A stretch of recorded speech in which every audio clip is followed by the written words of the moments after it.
Alex here with a high conflict child custody video on gender bias. When people think of gender bias in the court system, most of them are thinking divorce, child custody, paternity actions, restraining orders, what's actually called orders of protection in Nevada. They're not thinking of just general, ordinary lawsuits where the courts side with one gender over the other. It's those specific types of cases. And that's basically why I even captioned this video a high conflict child custody video rather than a legal nuts and bolts video. I think that there's no way to avoid the reality, which is that now and in the past, both gender bias was a serious issue in the family court system, which is kind of what I'm going to focus on.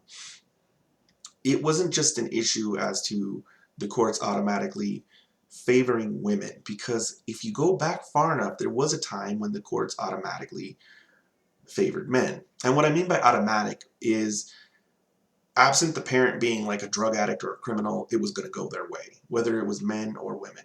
If you read the case Mosley v. Figliuzzi, which I've raised several times, you'll see how they go through the history of domestic relations matters, specifically child custody, and how when the tender years doctrine came about, mothers typically got child custody. Custody of children, physical custody of children to be specific, unless there was something seriously wrong with them. It didn't matter how great the father was. If the mother didn't have serious issues, she would be awarded custody of the children, physical custody. If you go back further before that, you find that there was a time when fathers automatically got custody of children. The gender bias issue wasn't always just pro-female. There was a time when it was pro-male, and now the movement, at least in Nevada, is towards the position that the best parent is both parents, which is what I think is the right way to go here. Not only because it's the best, it's best for the children, which I do sincerely believe it is, but also because I think as the courts continue to award joint physical custody and the perception of the public changes in this regard, I think it's going to cause people to focus on other issues which I think are much more important right now.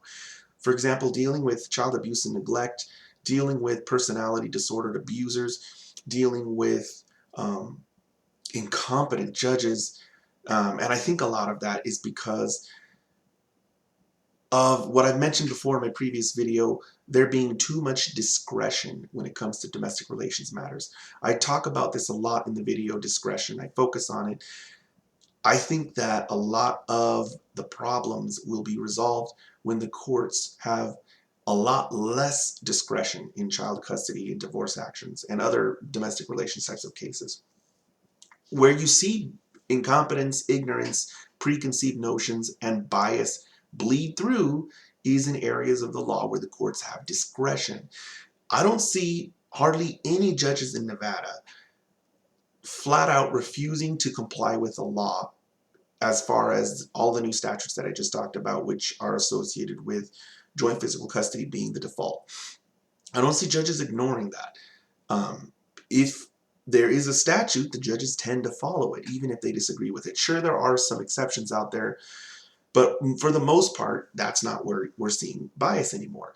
We have statutes now that are gender neutral in Nevada, statutes that insist upon joint physical custody awards, statutes that insist child support be computed formulaically, and there's other areas that I'm not even going to go into right now, at least not at this point in the video. I'll cover them later. These are not problem areas anymore because now we have statutes that dictate what the judges have to do. They've lost their discretion in those areas. But I still see gender bias bleeding through in areas where the courts continue to have discretion. There's a lot of that when it comes to domestic relations matters. And as I mentioned in the video, discretion, it's no coincidence that the other areas of the law more tightly restrict what the judges can do.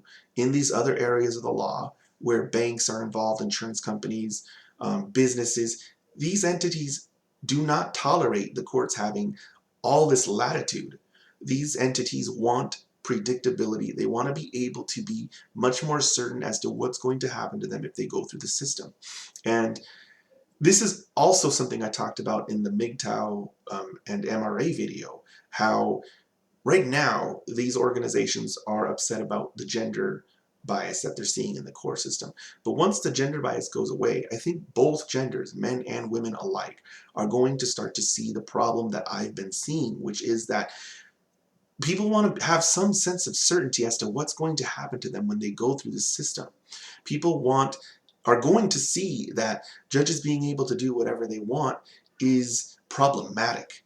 And I think that the solution is going to become clear to both genders after the gender wars are basically settled, after the statutes are consistent across all 50 states, and after the other areas, some of the smaller areas, are dealt with more appropriately. And some of these areas would be issues that are associated with accusations of domestic violence, I think, and alimony awards.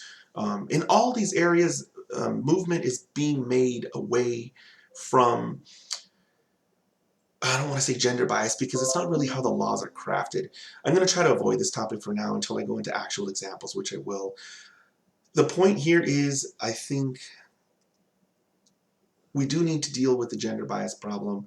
I do see gender bias even now. It's not as bad as it used to be, but it was a serious issue, a much more serious issue in the past. And it's nice that the statutes are, various statutes are being enacted that are gender neutral, but I think more needs to be done in, and again, it's not so much making it clear in the language of the statute that it applies to both genders as it is giving judges specific instructions on how to apply the law in those other areas that I was talking about, which I guess I'll just go into right now. Child support isn't as much as a problem as it used to be. Child support is based on gross monthly income, at least in Nevada. And as I mentioned, child support's formulaic, so the judges don't have a whole lot of discretion when it comes to how much child support is awarded. And the same goes for who gets the award, because the person who gets the award is the person who has physical custody of the children. And child support in Nevada isn't as much of a problem anymore because the court can no longer just continue to award physical custody to the mother as it used to in the past. Now there are new statutes that force the court, for the most part, with rare exceptions, to award physical custody to both parents jointly. Well, that causes a chain reaction trickling down through the child support analysis, which says both parents have joint physical custody, both parents have to pay child support. What they do is they compute the award, both parents would have to pay, and then they offset the dollar amount. So we have awards that are much lesser, and it's causing less angst between the two genders in that sense. In fact, sometimes women are earning more than men, and in some cases, women are having to pay men child support. This is something that I think is going to wake up the other side in a positive way and cause both sides to see how important it is to work together for change in the court system instead of fight each other. I don't really see a lot of women movements saying we need to go back to automatically getting child custody. They're pretty silent on the issue, and I think it's because they know how unfair that sounds. And again, it's going to, whereas before I think it was easy for them to just turn a blind eye because they were automatically getting custodial awards, which also brought them the financial benefit of child support awards. I think now, with women starting to have to pay child support because joint physical custody awards are more the norm, and because some of them earn more, or even if they don't earn more, they're getting substantially smaller child support awards. So even for those mothers, it's still a kind of a wake-up call in the sense of we need to stop fighting the other gender, and we need to see if we can sort of control the system to give us more predictable outcomes, and more importantly, to deal with child abuse, child neglect, and personality disordered abusers. That's really, hopefully, what I think the next issue becomes. I hope that both genders join forces and start to grapple with that issue head on, because that's a serious issue right now. Alimony isn't as bad as it used to be, and I think this is because, as I mentioned, less women are stay-at-home parents than there used to be. There still are a lot, but less than in the past. Also, women are able to work, and as I mentioned earlier, some women are earning more than men. So what it's causing in the alimony arena is women are having to pay alimony now. The tricky thing here is men are more embarrassed to ask for alimony, so it seems that men are more willing to walk away from the alimony award, whereas women are still, there still is that sort of vibe that they're entitled to it. So, and this isn't the court's fault, this is kind of outside the boundaries of the court system. If the men aren't going to come to court and ask for alimony, then the court's not going to order it. But yes, this is an issue where I'm kind of getting a little bit off track here, but this is an issue that's sort of going away now because of the fact that that women are working more and that they're earning more in income. I think it would accelerate the process if men would come to court and ask for alimony when they're entitled, because I think, again, it's going to give that little bit of a wake-up call to women to sort of get more proactive and get more involved in the court system instead of being so passive. And I think that's kind of what happened in the past. The system was so favorable to women that they were just a lot more passive. They didn't really look into any of the details because they were accustomed to getting custody of their children, child support awards, alimony awards, dividing the assets and moving on. It wasn't really something that shocked them the way it shocked men. It wasn't something that jolted them. It wasn't something that upended their lives. The process of divorce and all of that, of course, is going to upend anyone's life, but it's definitely going to have more of an impact on the person who isn't going to get to see their kids as much, if they're every other weekend parent, who isn't going to get to, and it's tricky to go into this area. What I was going to say was who isn't going to see as much of their income, but it's tricky to go into that area because when they were married, they were splitting the income anyway. I think for me to more accurately cover the anxiety that comes from having to fork over alimony and child support is the anxiety associated with, what if I lose my job? What if I don't want to work in this position anymore? It's the whole feeling like a wage slave, which is not really how the system works, but the perception of the system was that once you split up, now you kind of stuck working. If in the past, when you were together, if you lost your job or you didn't want to work in that field, you were together. So it was just something that the family kind of worked on together and moved on from. But post-divorce, it's very different. The attitude is, well, if you're not earning income, I'm going to take you to court and have you thrown in jail for child support and all that. And of course, as I mentioned earlier, that's not really how the system fully worked, but that's kind of the perception.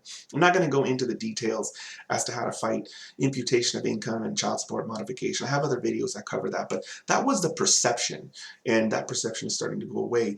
I did promise that I would talk a little bit about bias, and I've talked a little bit about it. I'm sorry. I will talk a little bit about examples of bias that I've seen. I've talked a little bit about them thus far in the video, but before I leave alimony, I will say this.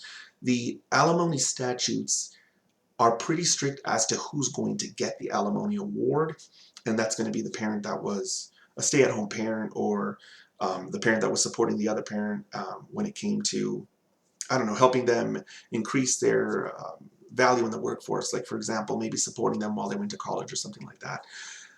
And those statutes are pretty well established. So as I mentioned earlier, if the woman is the one that's working and earning more, she will end up paying the alimony, or palimony as they call it. Spousal support is a more gender neutral term. She will end up paying that to her husband, but where the court does have discretion is in the dollar amount of the alimony or palimony award.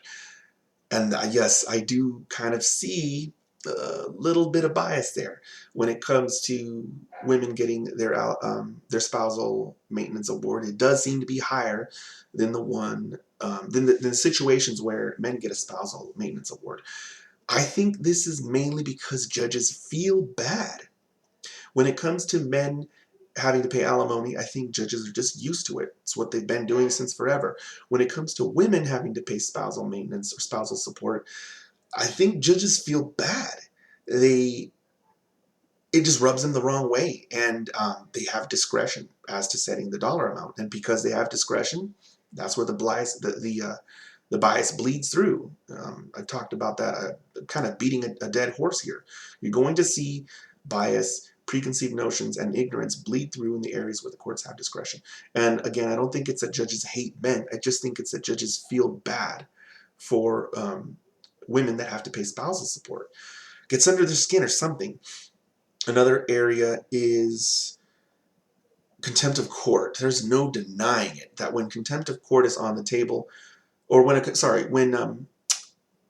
prison or jail time is on the table, there's no denying that judges feel bad when it comes to putting women in jail. It's you just see it over.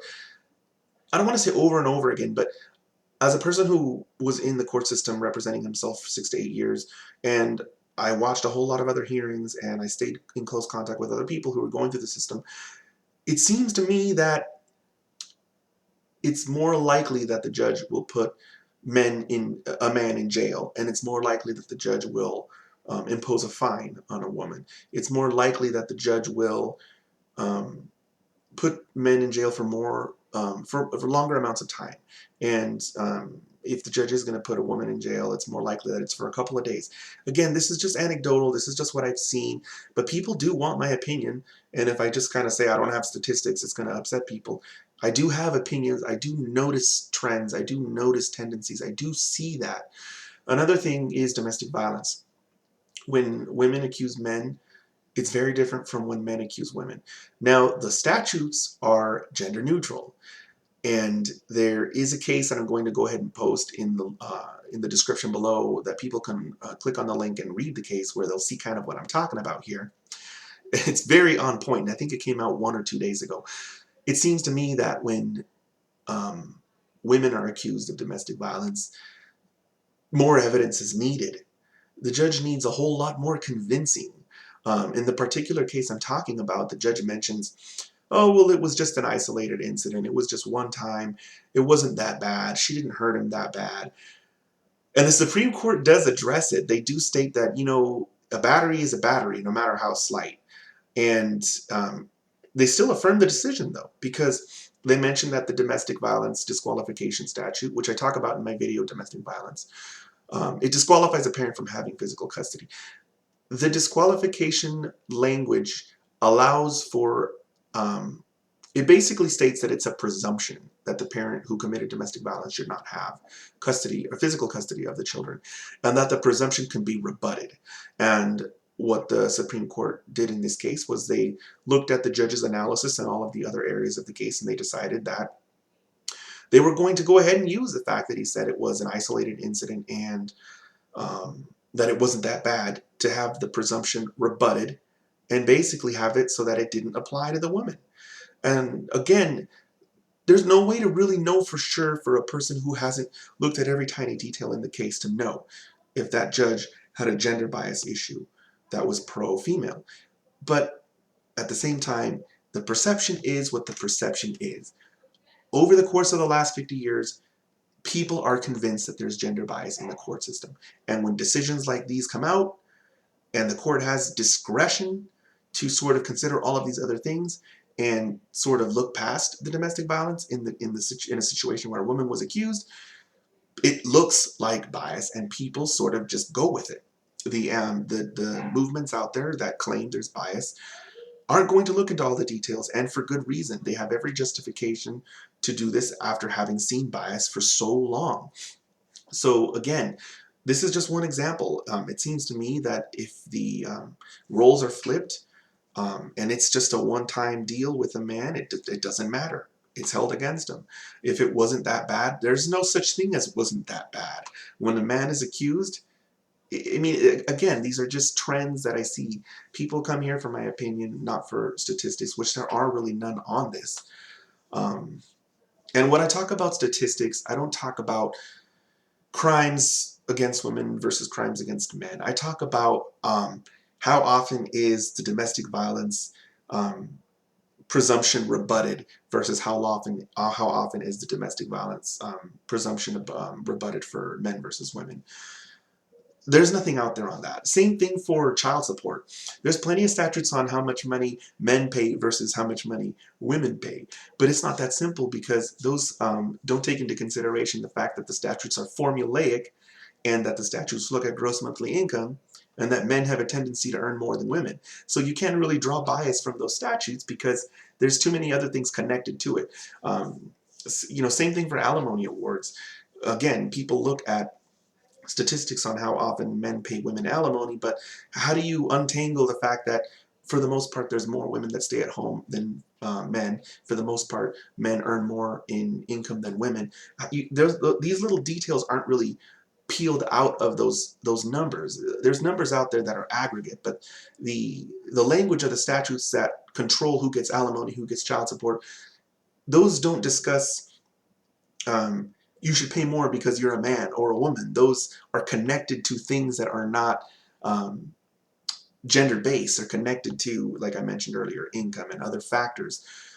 So it's a tough topic because I worry that it's just going to end up being added into the pile of the gender wars they are real and they're a problem, and the proper person did a video on it. But really, I hope that as things continue to move towards neutrality, and hopefully as women start to pay alimony or spousal support awards, as women start to pay child support awards, as women start to get used to joint physical custody awards, I hope that it becomes less of this conflict between men versus women and more of this conflict between the people versus the court system. I think that's what we need to see. I think that's what's going to cause a big shift towards demanding competence from the judges, demanding strict statutory language that allows people to predict or better predict what's going to happen to them when they go through the system. And I think that's where we're going to see the issues of child abuse and neglect solved, the issues of judicial incompetence solved. I hope this video really made it clear that that's what I thought was best. And I hope at the same time that this video didn't show me sort of minimalizing or marginalizing the issue of gender bias, because it is a real thing.